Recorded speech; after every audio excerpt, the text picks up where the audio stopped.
Good morning. Yay! I'm Leslie Willey, Vice President for Academic Affairs, and it's my pleasure to welcome you to the 2024 Stephens College Opening Convocation.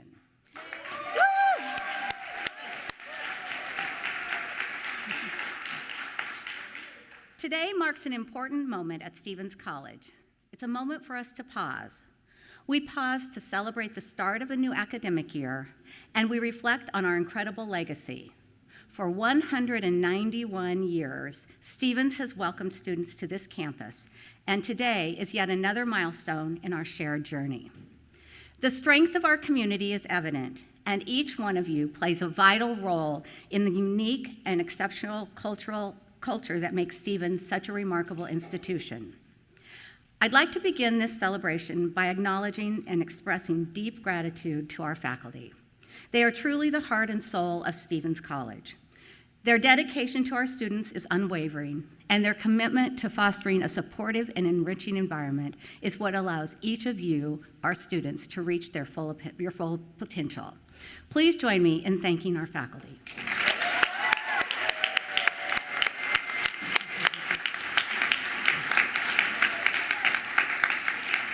Convocation is a cherished tradition at Stephens. The word convocation has Latin roots, meaning calling together. At some institutions, it marks the end of a student's journey, focused on graduation. But at Stephens, it's about the beginning. It's a time to pause, reflect, and set our hopes for the coming year. Whether you are a senior preparing for your final semesters, a sophomore or junior focusing on your major, or a new freshman stepping onto campus for the first time, today is about embracing the possibilities that lie ahead. Every academic year is its own journey, one filled with challenges, triumphs, new experiences, and friendships. As we begin this new academic journey, I hope you will take full advantage of the opportunities Stephens offers and savor every moment of your journey here, because it will shape you in ways that will last a lifetime. Welcome to Stephens, and welcome to the 2024-25 academic year.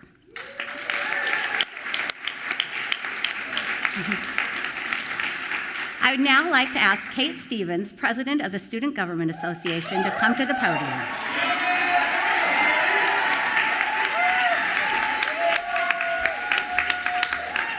Hello, everyone.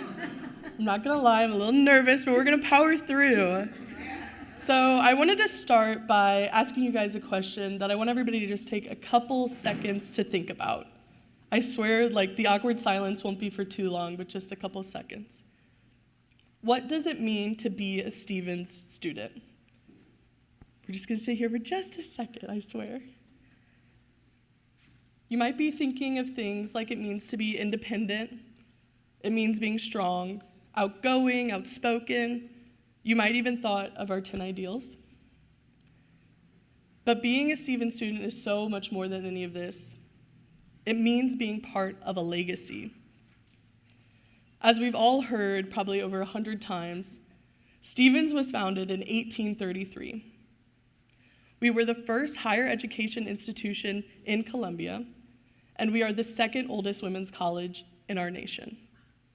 This legacy is not something to take lightly.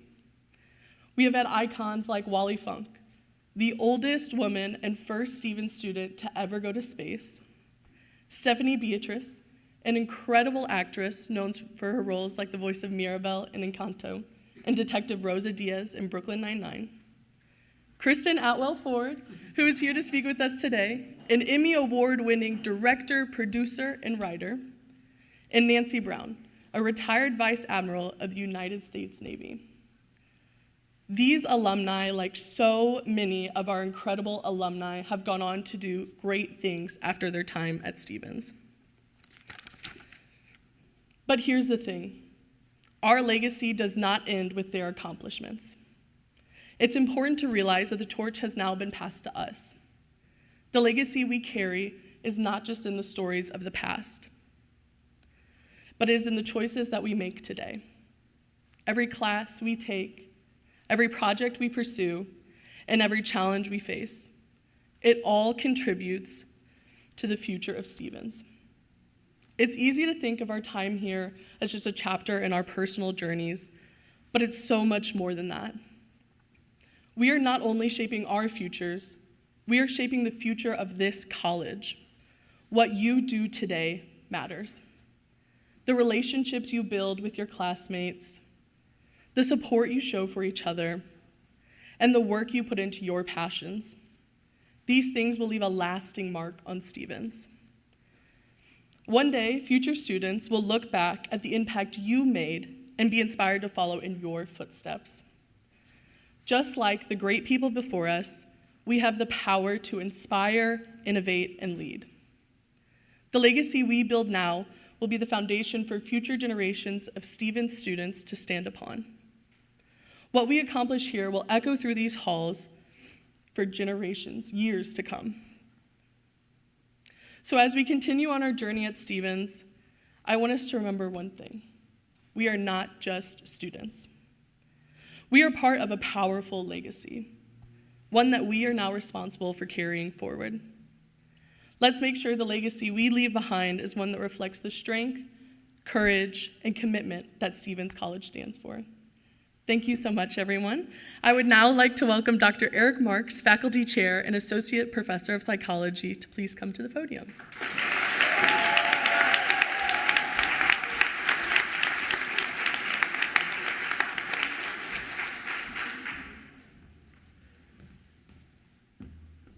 Oh, great. How do I follow that? Now you have to listen to the old white guy.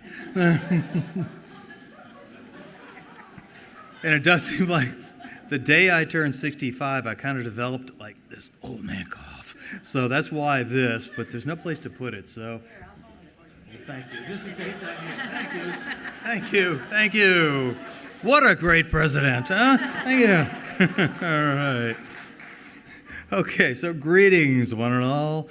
Welcome to the 2024 Fall Academic Convocation. Whoa, whoa, whoa, come on. There you go. All right. All right. 191 years. That's how long students and faculty and college leaders have gathered here every fall to learn from one another, to share our lives, and to reflect on what we have learned and shared, and to make lifelong friends and memories. Which brings me to my past. I recall one day as a student at my tiny little college in southern Arkansas, I was walking slowly across campus with Professor Jim Berryman, big guy, gentle giant, marvelous professor of philosophy and religion. I was telling him about one or another difficulty I was having at the moment. I don't recall what it was. It was probably nothing really, but I was talking to him.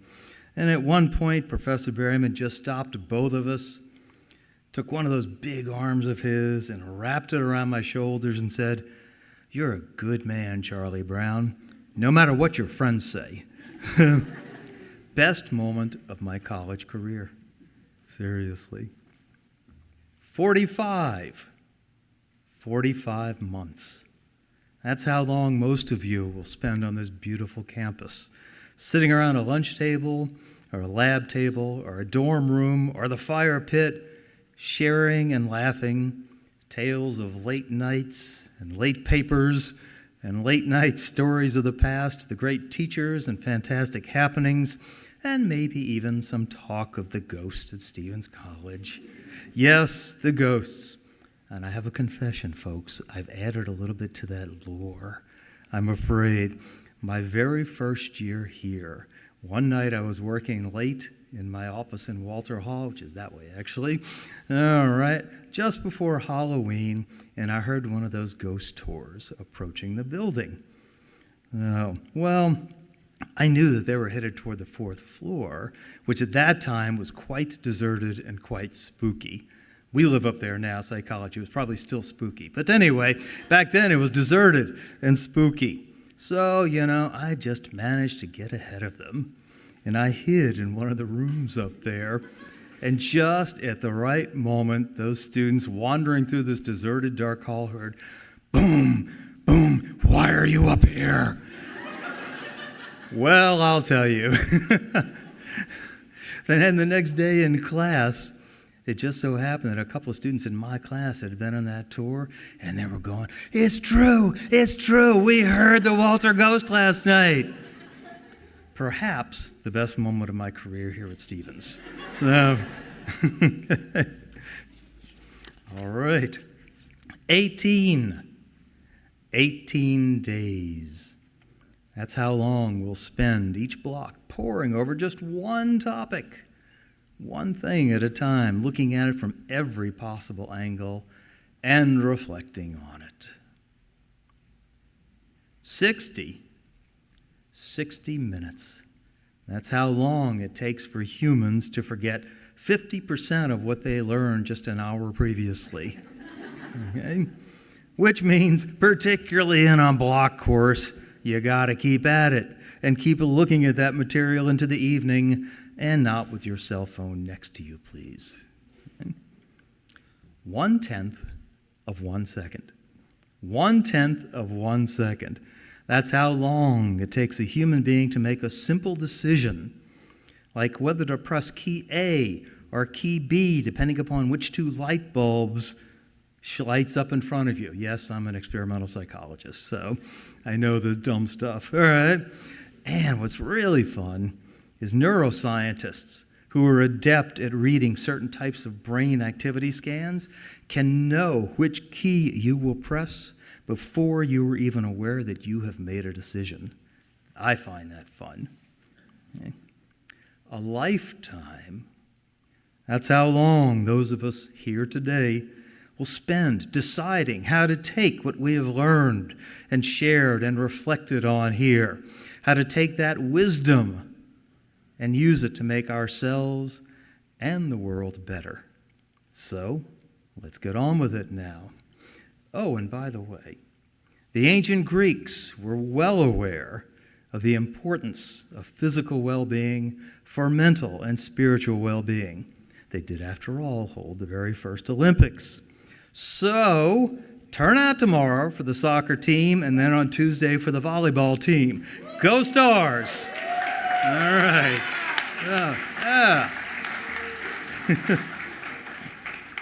Okay, and I would now like to ask Lisa Brescia.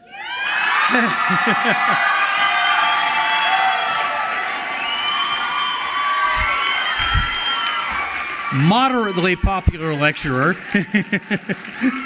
and recipient of the 2024 Distinguished Teaching Award, to please come to the podium. And she's going to do a one-act something, I'm sure. Something. Thank you.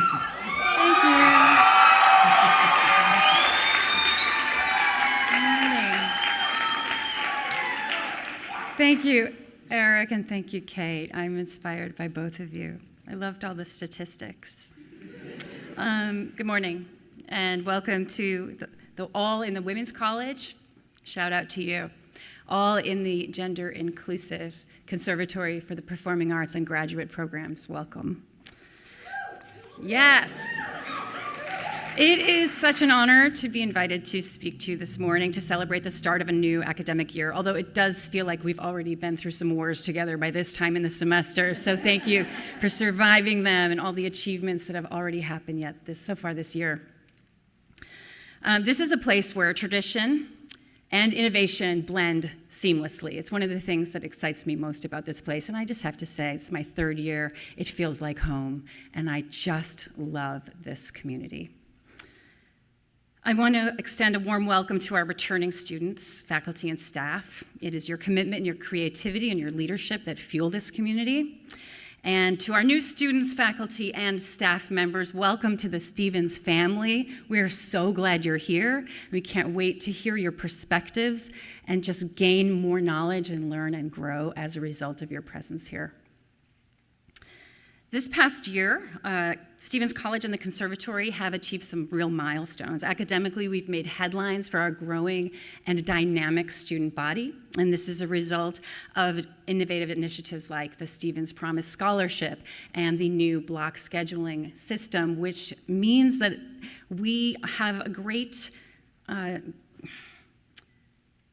we value this ongoing commitment to accessibility and student success. Athletically, we want to celebrate all of our Stevens teams with a special shout out to our Stars basketball team, who had an unforgettable season last year, winning the American Midwest Conference regular season title.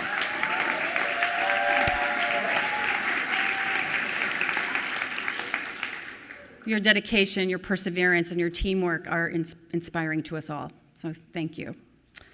The graduate programs are thriving, and the conservatory continues to pursue the highest standards of excellence in building skill sets and that inner discipline required to be competitive in this random violence of casting industry that we sign up for. And we're doing some really cool things over there too, so check us out. And we're including Clue, which opens later this month, and Wizard of Oz. And then next semester, we are doing a world premiere of a new musical written by writers who have had shows on Broadway and the West End. And they're workshopping it right now with our students, and they're very impressed with this whole community and with the students involved and just the entire institution. So bravo. Additionally, Stevens has been recognized for the 6th consecutive year as a college of distinction, celebrating our strength in areas such as career development, equity and inclusion, and support for student success. This is a testament, again, to the dedication of the faculty and staff, who continuously, relentlessly strive and strive and strive and think and strive some more to provide all students an educational experience that allows them to excel as individuals. So as we begin this academic year, or continue this academic year, I encourage all of you to embrace the opportunities, to be bold, to seek out new experiences, and to support each other as you walk together. Lastly, as our world continues to spin with news of conflict and human suffering, may we join together in this room and on this campus and in this community and in this nation to choose peace and to choose compassion and to choose hope. And I will end with this. May you be happy. May you be healthy. May you be safe. And may you be at peace. Dr. Leslie Willey will now return to the podium. Thank you.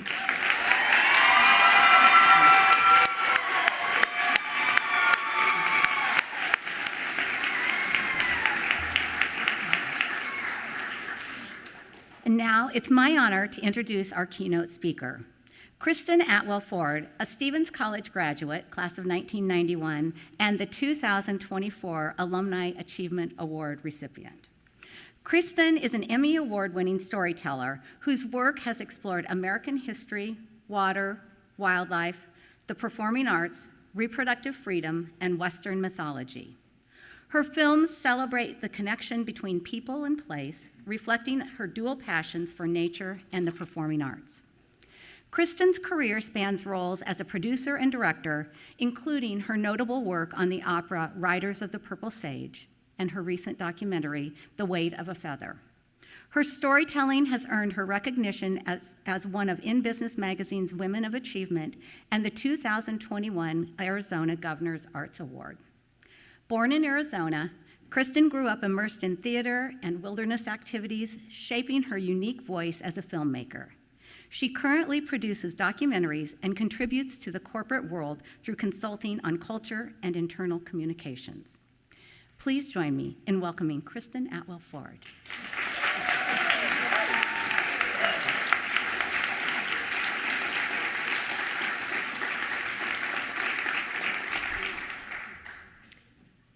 It's a trip to be here and to see you all and to be with students and faculty and staff. Everyone I've interacted with has brought themselves, their authenticity, and that's what I learned at Stevens. I was asked to speak about how I found my voice here, and I don't think my journey will be all that different from yours. I grew up with a strong-willed, outspoken mother who was literally a feminist icon, and a father, for all his good traits, routinely diminished the women in his life. And I felt that I was often dismissed simply because of my gender, and I didn't really think anyone was interested in what I had to say until I got to Stevens.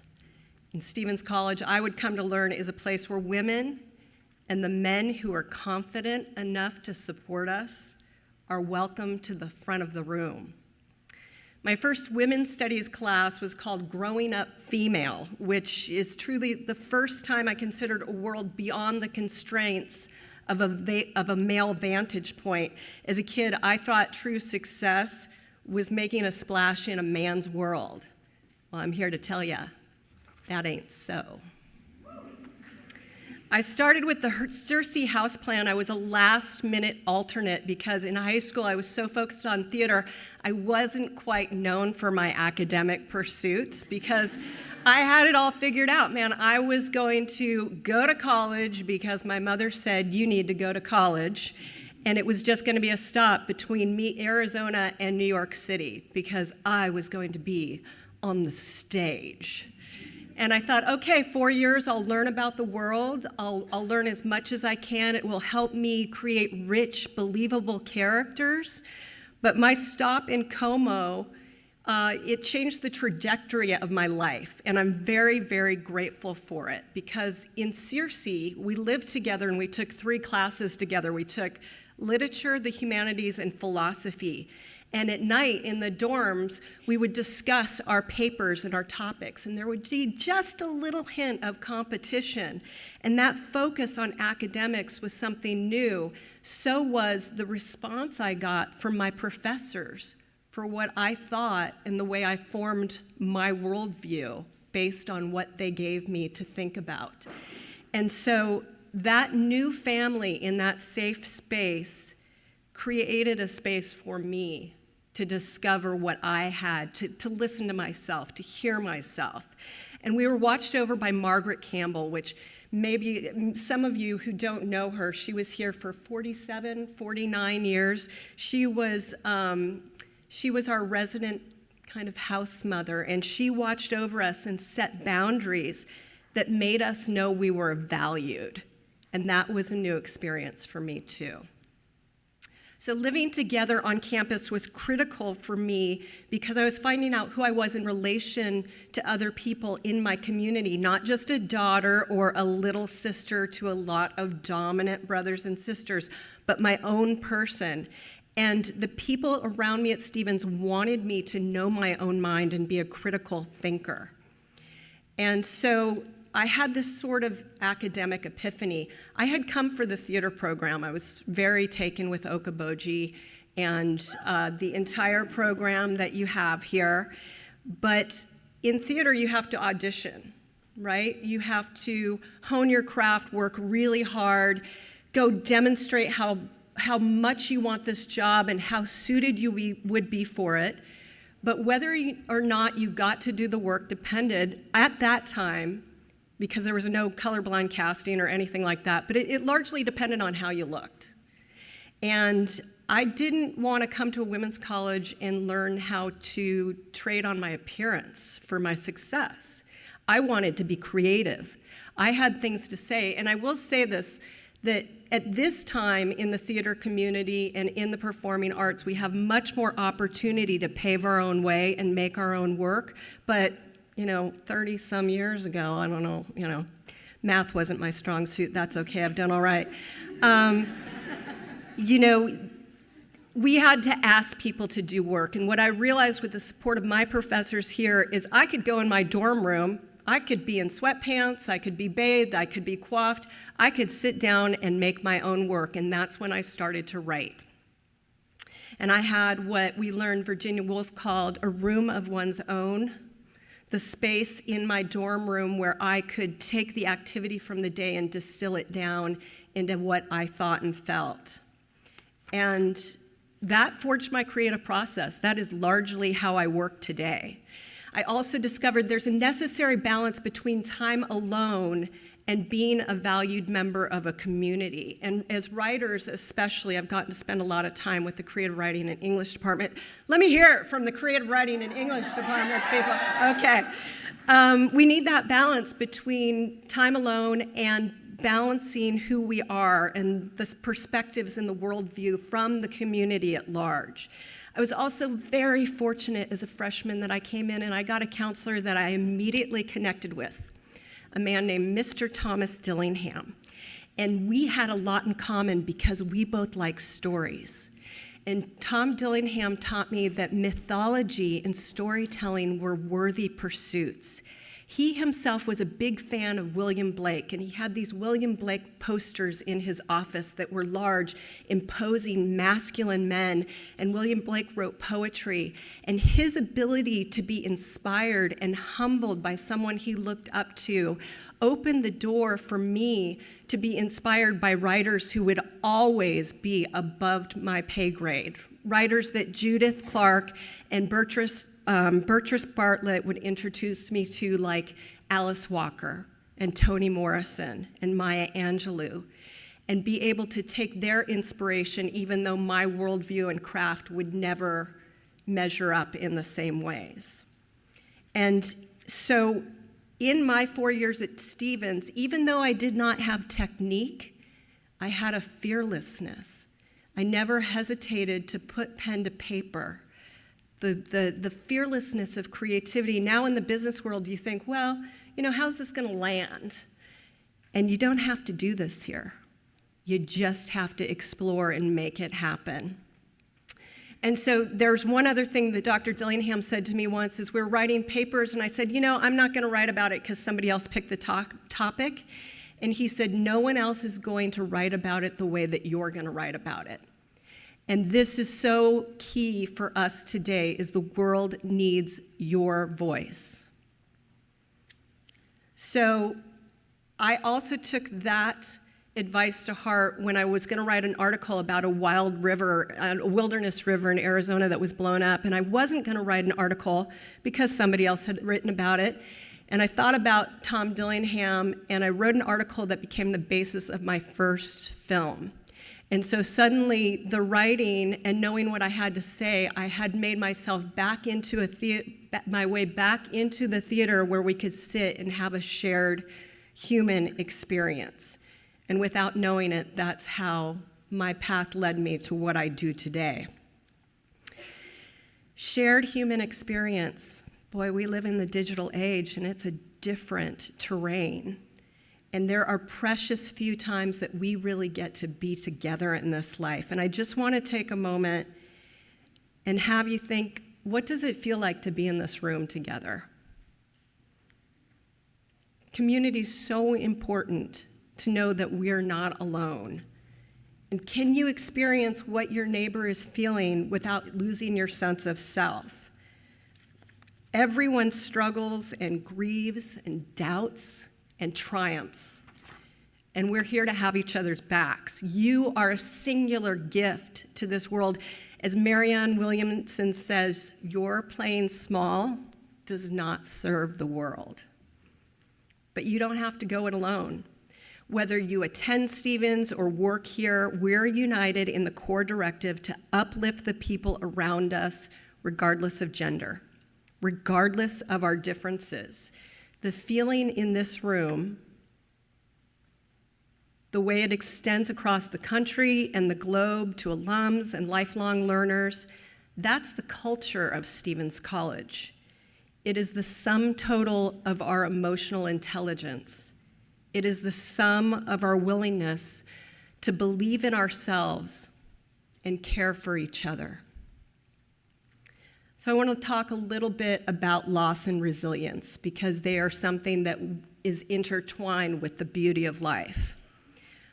There's an Apache concept that wisdom sits in places, that specific places hold our stories. And I'm grateful to get to tell mine here today in a place that's significant for me. I've found in my time on the planet, as the decades have rolled on, that sometimes we must expand our comprehension of those places. For example, My favorite place to live on campus, for 2 years, I lived in a dorm called Laura Stevens. Ring a bell? It's gone. It was next door, and we lived there. It was another intentional living community on campus. It was the artists and outliers and misfits, the people who maybe wouldn't have run to live in the Greek system that we have on campus at the time, but we had a blast. It was right next door to Lena Rainey Wood, and I expected to be sad when I came back and saw it not there. But oddly, I look at that open space. I sat in the quad yesterday, the open space above the parking lot, and I thought about all the good times I had there with my classmates, all the schemes we got up to, and if I were able to still walk in that building, I'd only be looking for them. So I got to think about how fortunate I was to live there and think and write and look out on the chapel, and I carry it with me here.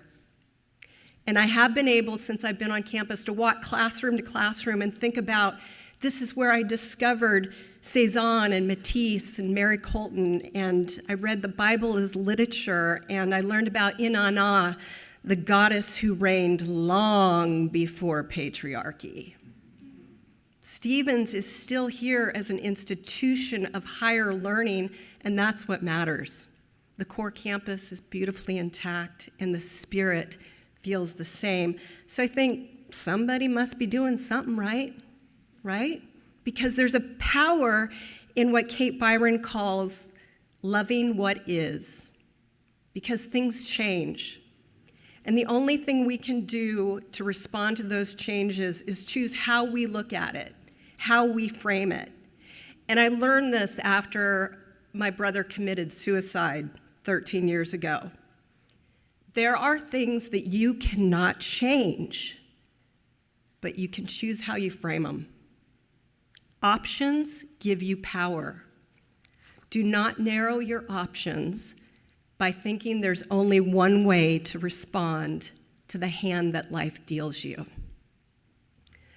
So, I've been talking about me. I want to talk a little more about you. This is a challenging time. I'm not going to sugarcoat it. It's a tricky moment in history. And the road ahead, well, first of all, let's talk about what's changed. You have pets. Do you know how lucky you are to have your pets? Do you know the world of hurt we got in Wood Hall when we had an illegal rabbit discovered? I mean, like serious stress. So it's wonderful to see the honesty of who you are and have that family life here, to have your pets with you. Bravo. I'm also thrilled to see so many sports at Stevens, because knowing how to turn it on and perform is important. Life is truly a team sport. And I'm so moved and inspired by the students. I've learned so much by the students that I've been able to spend time with over the last few days. You are passionate, you know your own minds, you don't hesitate to give your opinion. And I have to admit, okay, I'm envious of millennials because you've had so many models of female leadership. It's like you didn't get the memo from the 20th century where, we just need to reel it in like a little bit, reel your power back a little bit so the men in charge don't get all bent out of shape. Like that, those days are over, right? So you're the lean in generation, and it's really lovely to see that women no longer have to act like men to be leaders. We can lead as people. But isn't this an interesting moment in history when the brilliance of women is no longer constrained by archaic notions of gender that forces, 20th century forces, 19th century, 18th century, go all the way back as far as you want, are diminishing women's agency by withholding medical care? Now, I don't want to get too political because we're a community that thrives on diversity, and all perspectives are welcome. And there is power in listening and considering what other people have to say. But it pains me to think that the bright, capable women sitting in this room and in this state, that under the current law, if you had a problem pregnancy, whatever that means for you, you would be denied medical care. There are people in the country so desperate to enforce their worldview that they're willing to withhold life-affirming medical care, fertility-affirming medical care, liberty-affirming medical care, gender-affirming medical care from women and transgender people. It's unacceptable, and I will not be shamed for speaking out about it.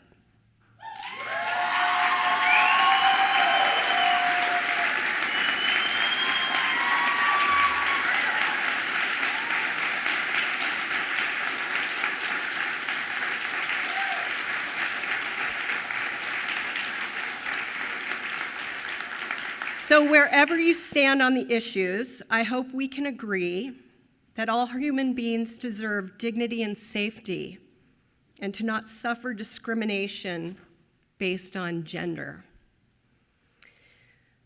So the natural life cycle is to move forward and evolve, and the world around you has moved back state by state. And your moment in history is confounded by you have incredible access to information, and there's a lot of disinformation. So in addition to our physical reality of being together here in this room, our digital lives and personas are omnipresent. So I'm going to take a sharp turn here and bear with me. There are shifts in the world at large, and sometimes it feels like we're powerless as individuals, but we're not. And it's been said that history does not necessarily repeat, but it does instruct. History is not a blueprint for this unique moment, but it can inform us. So there's a writer named Timothy Snyder. He has a book called 20 Lessons from the 20th Century in a book called On Tyranny. Now, I was an essayist when I was at Stevens. You can pick a topic, you can write about it and explore it. This book is specifically about what we can learn from 20th century Europe, from democracies that devolved into the abyss of state-sanctioned cruelty. Now, here's a sample of chapters. I'm not going to drill down on this too much, but tyranny is a government rule characterized by absolutism, which is my way or the highway, oppression, and in extreme cases, brutality. And here's some tips for individual action. And the reason I bring this up is there's a lot of existential angst right now. There's a lot of feeling like there are forces at work that are beyond our control, but we can do something.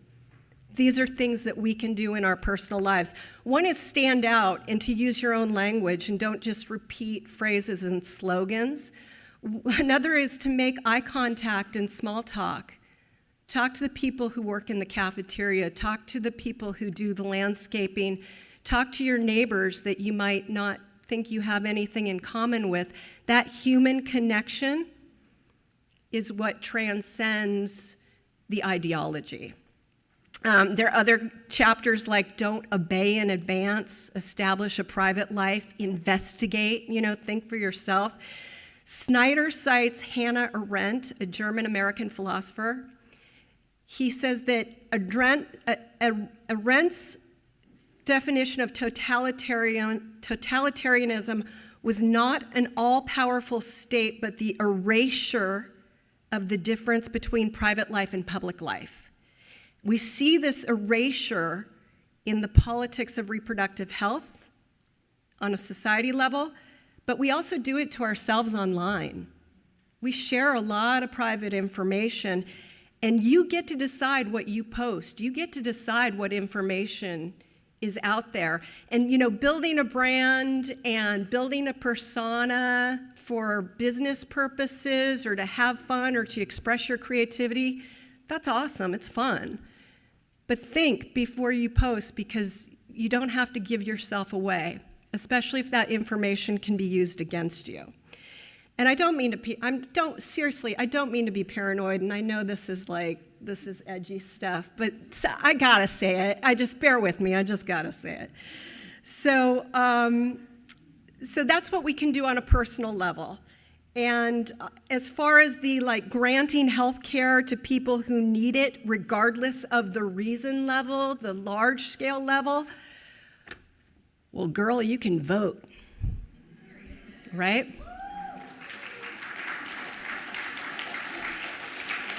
In fact, this election may be the reason why men didn't want women to have the vote, right?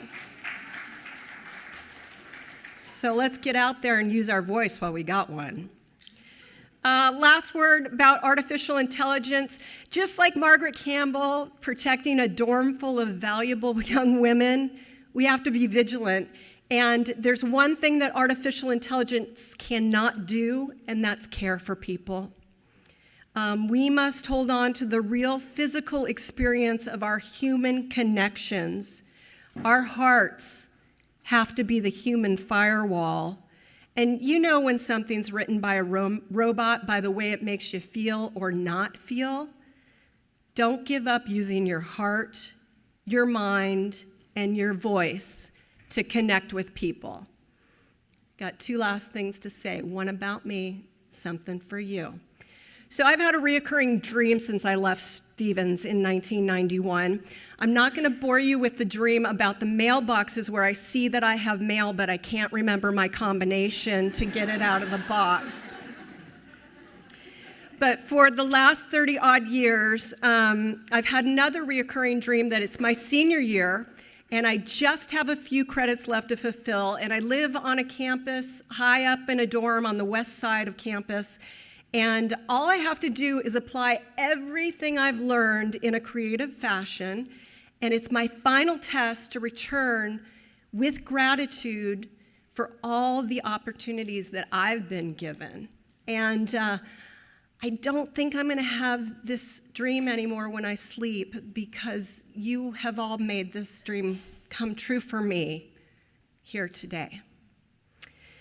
So I'd like to end with a poem. One of my Stevens besties, Susan Simon, we would say that across the campus. It wasn't annoying at all.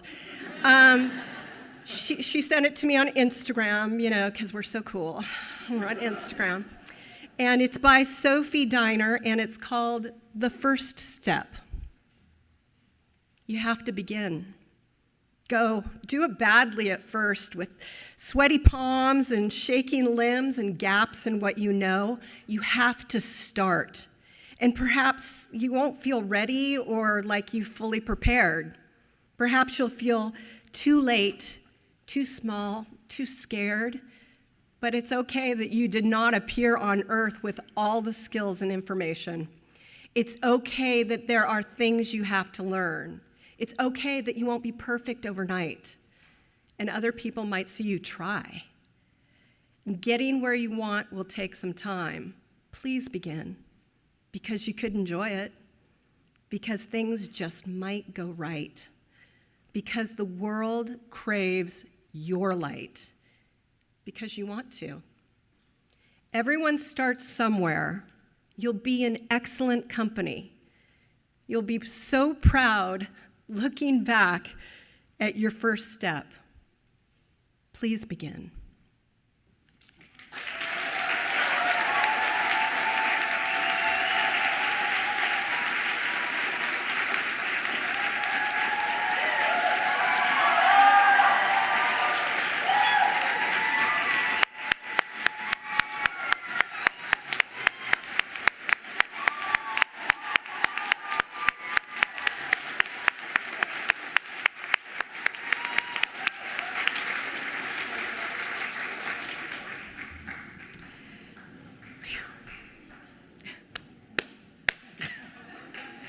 Thank you, and thank you, Kristen. How's that for a Stevens graduate, woman, leader, artist, opinionated, strong, independent, opinionated Stevens graduate. So, again, thank you. So, actually, I'm going to stop really quick and do something a little bit off script, and that is that this event is always about the past, the present, and the future. You've heard a lot today from all of our remarkable speakers, all of whom, unprompted, together talked about tradition and ritual and values and strength and Stevens, because that's what this is about. But there's somebody here in the front row who represents to us, to all of us, by association and by tradition and by impact, the evolution of Stevens College as a place where voices are heard, big ideas matter, creative insight and inspiration and imagination take flight. And that is Dr. Judith Clark, who is here in the front row, who, forgive me, I asked Leslie and she didn't know either. Judith, how long were you here as a full-time faculty member? 50 years. 50 years.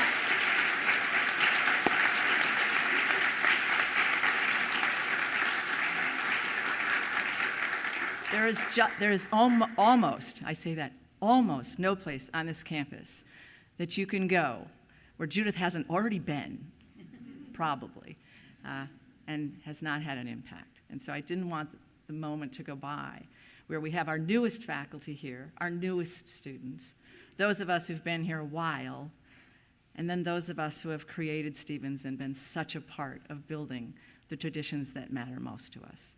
Thank you, Judith. Appreciate you. So, okay. So I do get to close the ceremony. That's my job, and that's my privilege and my role. And one of the reasons I insist on doing it is that we've heard so many amazing things, and I hope that some of them, unlike the advice that we've received about how long we retain things, I hope, which is true, I hope that some of the things that you heard today resonate and stay with you, are part of how you begin to look at the world as a result of being here today and having had the opportunity to hear the insights and wisdom of our speakers. But I like to go last because here's something you need to know. People remember best the last thing you said. It's true. They remember the last interaction you have. Always leave a job well, no matter what, because that's what they're going to remember. We remember the last thing. So I always say, I'll talk last. Not best usually, but last, right? But I'm going to give that up today in a minute, just in a minute. I'm going to be second to last. I'm going to turn this over in a little minute to a group of our students who have something very important to tell you today. But a little bit of history first, because you know this tradition thing. So a lot of you've heard this before. Doesn't hurt to hear it again. And some of our new students may not have heard it. And I want to make sure you do. And again, from me. So, in 1921, I know history, 103 years ago, if you can't do the math, one of the most brilliant and renowned educators in the country worked at Stevens College. Of course he did. His name was W.W. Charters. Charters Hall. You haven't been in Charters? How many of you have been in Charters? The next time you go there, you're going to be like, this was named after somebody I've heard of. Right. College hired him. His job, his mission, was to create the strongest, and therefore most creative curriculum found at any women's college in the world. Why not? He started with the right question. The right question was, what ideal, called them personality traits, but let's go with character, should Stevens College attempt to inspire in its graduates? Not just what should they learn, but who should they be? This was pre-chat GPT. There was no Google, right? So he got a group of faculty and others together, and they spent months reading dictionaries. And they came up with no fewer than 20,000 words. 20,000 words, lists and lists and lists of words that described character traits. Then they had to cull them down from 20,000 to 10. And that, my friends and students, is the evolution and the derivation and the genesis of our 10 ideals. So when you think about, like, what are the 10 ideals? And sometimes I ask you all to, How many of you could name them? Shame on you. The next time I'm up here, I'm going to call on you, so keep that in mind. 20,000 character traits to 10 ideals. And the 10 ideals became central and core to who we are, what we have in common, what we believe in, and what we believe in for our graduates. Early on, they started out, they identified 10 students who represented the 10 ideals. They did that until the mid-1960s. And, you know, the world today is very challenging and very difficult and very confusing and very chaotic. Well, it was like that in the 60s. If you think about the 60s. Some of you should go find out if you don't already know about the 60s. But the Vietnam War, the civil rights, and the assassinations. And they decided at that point that after all of those years of honoring and acknowledging the 10 ideals, they'd sort of let them evolve away. Because to some extent, those principles, while core, to some seemed a little bit less relevant. But you know, all good things return. You know, Back to the Future. And so, right? Here we are, right? Here we are. So in 1983, during the 150th anniversary of the founding of the college, a group of students, I always say the best ideas, sorry faculty, the best ideas typically come from students. Pets, guess what? Came from students. A group of strong opinionated students went to the then president, Patsy Sampson, who was the first female president of the college, and said it was time to revisit the 10 ideals, but they'd like to tweak them a little bit to make them a little bit more relevant to their times. Because, as we've discussed, as we've talked about tradition, we pick things up along the way and we make them ours. And Stevens is still here and still strong because that is what we continue to do. So Dr. Sampson wisely agreed, and the Student Government Association, yay, reimagined the 10 ideals to represent and to reflect the values, the goals, the mission, the values of the students of that day. As you know, the tradition, updated, expanded, reimagined, tweaked, lives on. And today, it's an inspiring celebration of so many of you who are each year recognized for representing our most valued ideals. And we have an annual reveal. At the same time, we have another one of our newest traditions, which is the Midnight Breakfast Drag Show. So, come on, that's an applause line, right? So, and all of our new students are going, what drag show? Did she say we're having a drag show? Right. Yes, but not today. So, with that as historical background, today's 10 ideals have a message for us as we close out our 2024 Convocation, and no, you're not going to find out who they are. So we're going to see, we are going to close down the lights, turn on the video, and then after the video, I'm going to ask that you join us in the Stevens hymn, and you know, those of you who've been here before, you know I'm going to tell you, you have to sing it. You have to. Okay, conservatory, you lead the way, please. That's right, you got us, right? Okay. But everybody, this is one of the traditions, and one of my greatest hopes is that you're going to graduate and you're going to be somewhere in 5 years, and the song is going to be going through your head, and you're going to be thinking, what song is that? It's Stevens. So we're going to sing it together, and the words are on the back of your card. So we're going to watch the video, and then you're going to stand up, and we're going to sing. Thank you very much.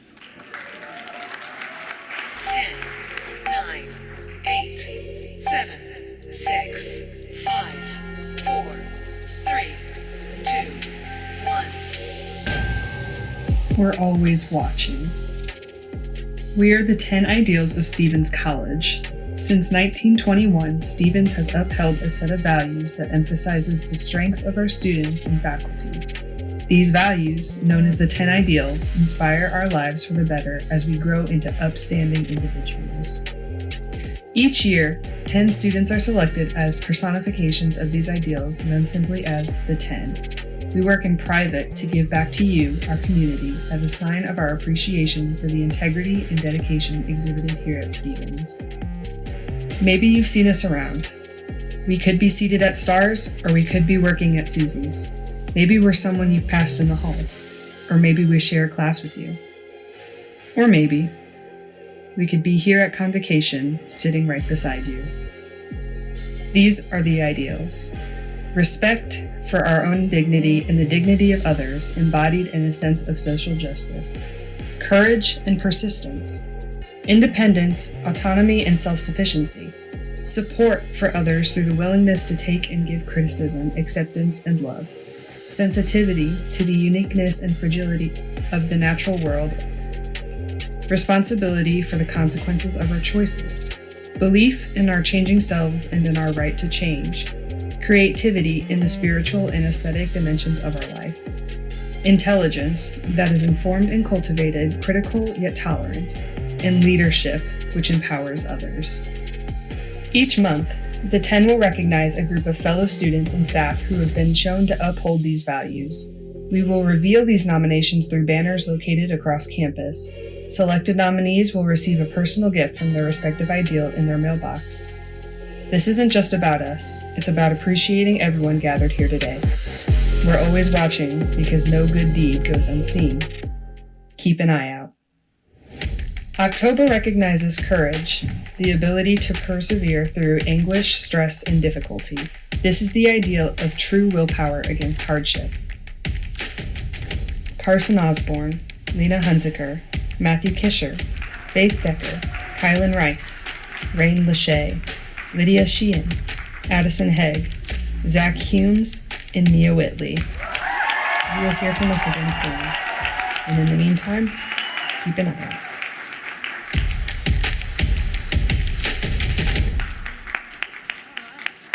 Hey, all right, for those, I'm sorry I didn't memorize the list, but those of you who have been named Courage for the month, please stand if you're in here. Come on. Woo!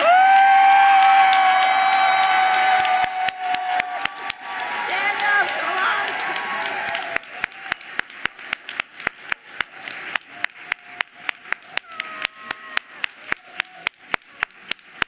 All right, I love it. Keep an eye out. Okay, everybody stand, please, and everyone who's got a voice of any kind and any quality is going to lead us in singing the Stevens hymn. Oh, I'm sorry, I'm wrong. I'm wrong. Stop for a second. I didn't read it. I'm sorry. I'm so sorry. It's going to be led by Olivia Evans, Jessamine Katzman, Wyatt Logan, and Hugh Paul, and the rest of us will follow. Sorry, my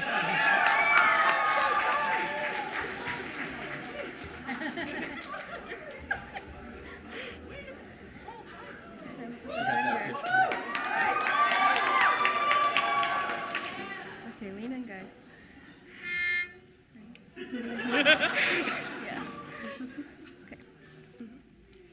Stevens, our Stevens, hail to thee. We'll praise thy name through all eternity. Thy 10 ideals will live so you can see that dear, dear old Stevens, we hail to thee. Treasuring memories ever dear, singing your praise for everyone to hear, living ideals for all the world to see, that dear, dear old Stevens, we hail to thee.